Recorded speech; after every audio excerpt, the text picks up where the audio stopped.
Hey guys, Zach here, and welcome back to another action figure review, and today we'll be taking a look at the Bandai Movie Monster Series Godzilla 2014 figure.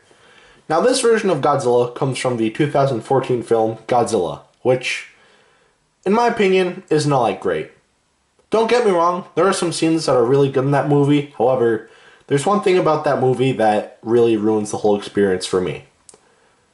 So you have a 2-hour-long movie, and then you have Godzilla, the title character, who only gets 10 minutes of screen time. 10 minutes of screen time in a 2-hour-long film. I think you can imagine where the issues come from. The other hour and 40 minutes is just boring human scenes. Like, they're not interesting, they're just really boring. The characters are just really uninteresting. And yeah. However, those 10 minutes of Godzilla really do make the movie. So if you do ever want to see this movie, don't, watch the whole movie. Go on YouTube and find all the Godzilla scenes, because that's all you really need, basically.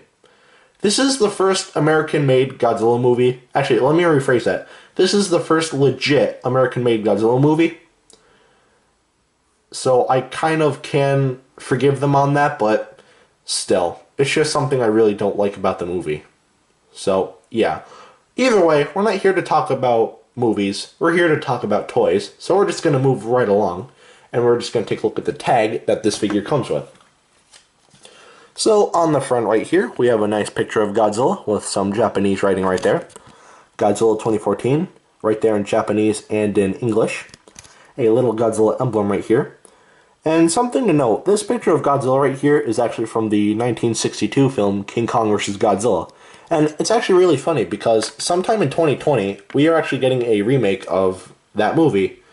And it's going to be made by the same people who made the Godzilla 2014 film. So that should be pretty interesting. Hopefully they don't make the same mistake as the 2014 film, but one can only hope, But either way, moving on. On the back here, we have a nice cutout of Godzilla's dorsal fins, which look really nice. We have Warner Brothers, Legendary, and Godzilla right there. Right here, we have Movie Monster Series written in Japanese. I know how to read this because of that right there. Legal information right here, as well as Bandai. On the inside, we have a bunch of Japanese writing that I cannot read. Another Godzilla emblem, and a really nice silhouette of Godzilla right there. Alright.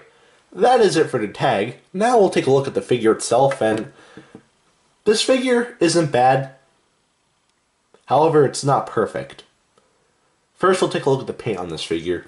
There's one thing I really don't like, which we'll get into in a second, but like I just said, let's take a look at the paint. First, let's just let the camera focus for a second. The eyes are painted orange, just like in the film, Godzilla 2014. Which is what this figure is from. And looking at the eyes, they're actually looking straight, unlike the SH Monster Arts version, to where he basically has cross eyes, or he's cross-eyed, so yeah. That's actually one thing this figure has over the SH Monster Arts figure. But we will take a look at the SH Monster Arts figures later down the road. But either way, taking a look at the mouth, the inside is painted this pinkish, reddish color. Like what you would expect for the inside of a mouth for most things. And the teeth are painted white. And when I say white, they are really white. It's almost like Godzilla uses Colgate toothpaste. It's actually kind of amazing. But that's not a flaw. Dental hygiene is always needed. So, at least he's taking care of himself.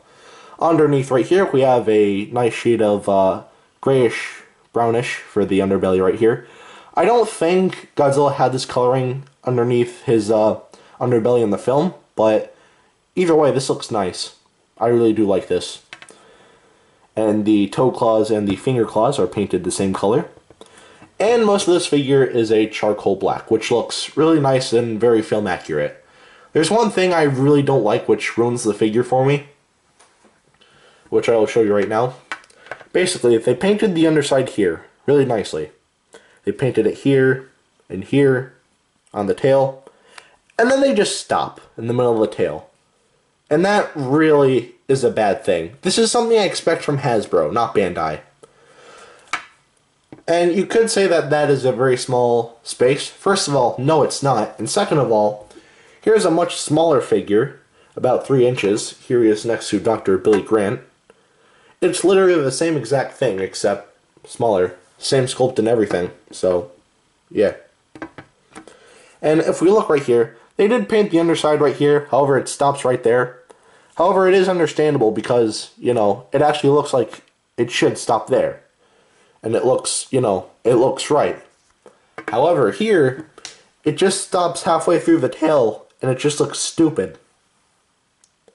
So, yeah, it would have been nice if Bandai, you know, put some care and effort into this, but, you know, whatever. It's just one thing to point out, but other than that, this figure is actually pretty alright.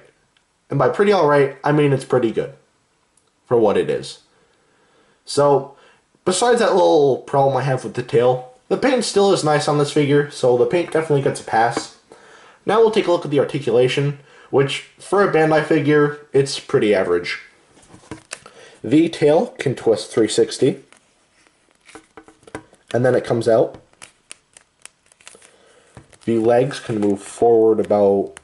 Actually, I think they can move 360, however, you kind of have to force it, so I wouldn't recommend doing that.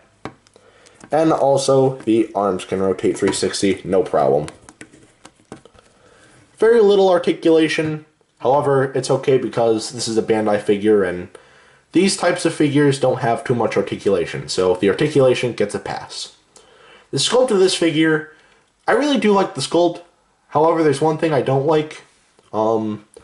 I don't like the position of the arms. Basically, if you put them more inwards like that to have more film accurate, it looks pretty cool. And it looks, yeah, it looks pretty good. However, if you look at it from the front, yeah, it just looks really weird. And if you do try to have them, you know, standing, you know, traditional Godzilla, it just looks like he's trying to hug you. So, I mean, yeah. From the front, no, that still looks weird. So, yeah, that's one thing I don't like about the sculpt of this figure, but other than that, I literally have no other issues. The sculpt of this figure is pretty amazing, other than the arms, but yeah, that's basically it for the sculpt. It's really good besides the arms, but yeah, still, it gets a pass. Lastly, we'll take a look at the detailing, and the detailing on this figure is really nice. Taking a look at the head, we can see this aquatic scaling along the head right here. The gills here are detailed very nicely. The scales on the arms are detailed again very nicely. They're sculpted really well, and so are the claws. The side of the body here, again, is detailed really nicely. The scales and the bumps on the skin look really nice. Right here, we have more scaling, which looks really nice. Going down to the leg, again, it looks really nice. The scaling here looks really reptilian-like, and I really do like that. Going down to the feet, they are detailed nicely. However, in my opinion, these Godzilla feet are kind of bland. They're just more like... They look more like a Patasaurus feet instead of Godzilla feet, but either way, they still look nice. And moving down to the tail, the detailing on the tail is again really nice. Moving under here, we can see more scales, which look really nice. I really like this, I believe it's a 12-pack. Yeah, it's a 12-pack. Godzilla has a 12-pack. Yeah, we're all gonna die. And yeah, just more really nice looking scaling underneath here. And underneath the tail, we can see a bunch of creases in the skin and a bunch of folds, which just look really nice. Going along the tail here. And the spines here are, again, detailed really nicely. They're just, yeah, they just look really good. The scaling here is, again, really nice. And yeah, the spikes just look really nice and very film accurate. And yeah, the sculpt definitely gets a pass in my book. And should you get this figure? Well, if you don't like this part right here, then you can get the NECA version, which is a lot better. But if you like collecting these types of Bandai figures, then go right ahead, because this figure does not disappoint. It's not bad in the slightest. I do like this figure, however, it's not perfect. So, yeah. You can get this figure on Amazon for... I got mine about 21 bucks. I don't know if it went up or went down, but either way, that's how much this figure is. And if you want to know how big this figure is, here he is next to little Godzilla 2014. And the reason why I don't have Billy Grant is because, well, I do. It's just that him and Godzilla are exactly the same size, so yeah. Either way, that is it for today. Have a great rest of your week, and I will see you in the next video. Peace, Zach out.